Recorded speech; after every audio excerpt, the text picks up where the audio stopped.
je suis médecin libéral en centre-ville de Marseille et effectivement, sur les manques de moyens aussi, mais c'est la même chose pour tous les libéraux, les professionnels de santé libéraux, infirmières, des aides-soignantes, des kinés, des orthophonistes, etc. Tous obligés d'adapter leur activité au fait que il n'y a pas de masque, il n'y a pas de possibilité de pouvoir tester aussi bien des patients qu'eux-mêmes, etc., depuis le début de la crise.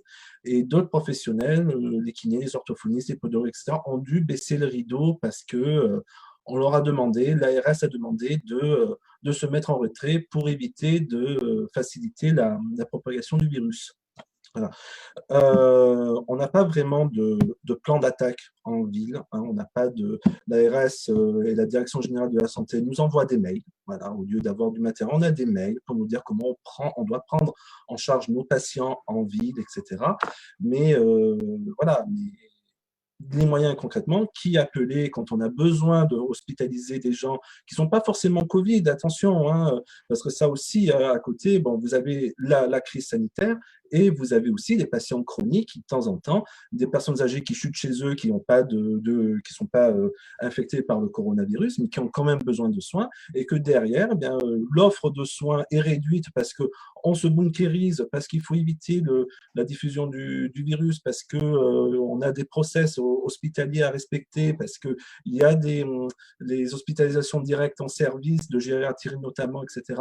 Ce n'est pas envisageable pour éviter de contaminer les patients. On se retrouve en médecine de ville et pour d'autres soignants désarmés, et on a la seule chose qu'on ait, c'est les process envoyés par mail de l'ARS et de la Direction générale de la santé. On a l'impression que c'est un peu la route prise par ce gouvernement et cette administration. Tout doit être dématérialisé. Et, Emmanuel Macron se félicitait des téléconsultations en disant que même ce médecin de 99 ans s'y mettait, c'est génial. On fait pas tout à distance. Non, non, bien sûr. Bon, j'ai adapté mes horaires de cabinet ainsi que mes autres confrères pour qu'on puisse. Après, à Marseille, on a la chance d'être quand même dans une zone verte comme le Vaucluse, mais on a quand même organisé notre activité pour éviter le croisement de flux de patients qui viennent pour des symptômes infectieux, etc. Mais voilà, on a une baisse d'activité. On veut aussi aider nos confrères hospitaliers. Moi-même, je me suis porté volontaire pour l'AP-HM pour aider, pour apporter mes bras, etc.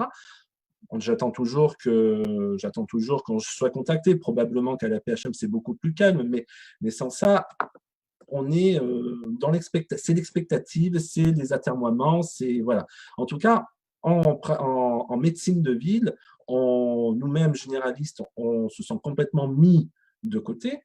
Mais en plus de ça, non seulement donc, la prise en charge des patients Covid, des patients chroniques, etc., c'est une chose, mais aussi tout le versant psychologique, psychiatrique, tout ça aussi n'est pas soulevé dans cette crise sanitaire. On va y revenir. Je compte déjà 2 patients qui ont été dans des détresses psychologiques telles que j'en ai eu un qui a fait une tentative de suicide quand même. Donc, tout ça, c'est mis en souffrance davantage avec la crise et puis par le manque de perspective, d'organisation, de coordination sur le terrain, quoi. L'hôpital souffre, la ville souffre, et on se demande même s'il y a quelqu'un à la barre, quand même. Déjà, on essaye de redémarrer un petit peu le suivi de nos patients chroniques, d'essayer de voir comment aussi on peut toujours contribuer à aider nos confrères hospitaliers et sur le terrain pour les patients atteints du coronavirus. Et là, on nous déboule cette espèce de schmilblick dont en plus, pour nous, bien tendre la carotte, on nous promet, enfin c'est pas qu'on nous promet, c'est dit qu'on va avoir une cotation, donc on va être payé pour faire ce genre de truc.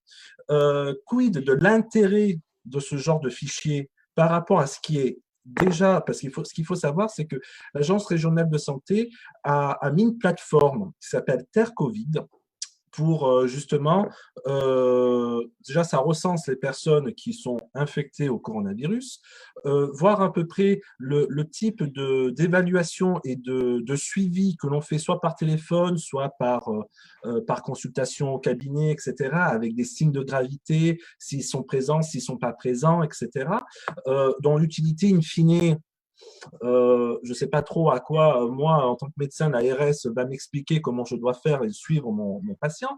Enfin bref, et donc là, on nous pond encore un truc dont on ne voit pas tellement la différence, si ce n'est que la sécurité sociale, les ARS, etc., vont envoyer leurs médecins, enfin envoyer entre guillemets, vont téléphoner aux patients, aux sujets contacts, etc.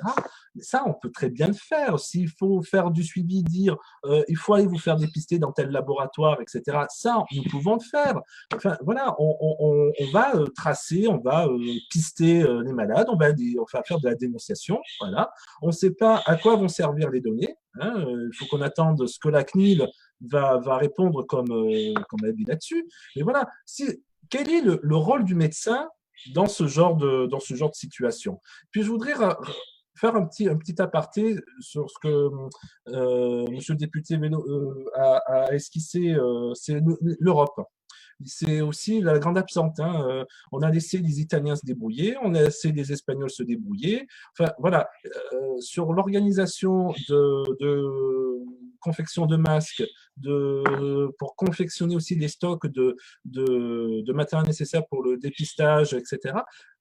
L'Europe a fait quoi au niveau de coordination? Nous avons un gouvernement qui est aux fraises, les anciens gouvernements ne nous ont pas aidés, et au niveau européen, aucune coordination non plus. L'Europe est la grande absente aussi de la gestion de la crise du coronavirus sur notre continent.